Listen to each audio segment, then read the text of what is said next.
Anak, happy birthday. Yan, 12 years old na yung anak ko. So, alam mo anak, mahal na mahal ka namin ng iyong mama, syempre ng iyong mga kapatid. So, happy birthday anak. Kantahan nyo si Krisha. Yan, 12 years old na. 1, 2, 3. Happy birthday to you. Happy birthday to you. Happy birthday, happy birthday, happy birthday to you. Yay! Birthday, Ate Krisha!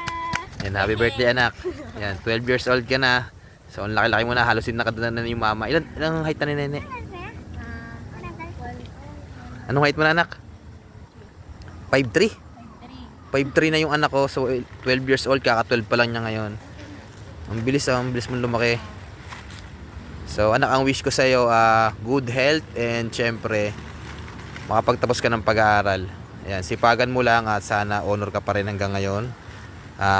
Hindi ko naman hinahangad yung mataas na grades or kahit ano pa. Kung ano yung kaya mong ibigay na honor or hindi, basta mahalaga nakakapag-aral ka. At kung ano lang kaya mo, syempre, goods na kami doon. Diba anak? Ayan, so, happy 12th birthday, Krisha. Yan. Ano masasabi mo kay Krisha? Ano masasabi mo kay Krisha? Happy birthday, anak. And God bless. Yan. Yan o, yung anak ko gigil na sa kick. Op. Bubulo pa si ate. Pakita mo si ate. Ako din. Anak, happy birthday. Yan, 12 years old ka na. Anak, happy birthday. Blow your candle. Ayan. Yay! Yay! Happy birthday! Happy birthday, ate. Oh.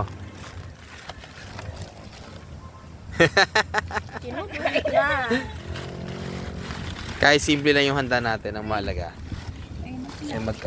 Kalusugan, good health, and yan lang yung handa namin. Pero masaya na kami dito. Simpleng handa. So, happy na kami dito. Hindi kami yung bonggang-bonggang maghanda. Happy birthday, anak.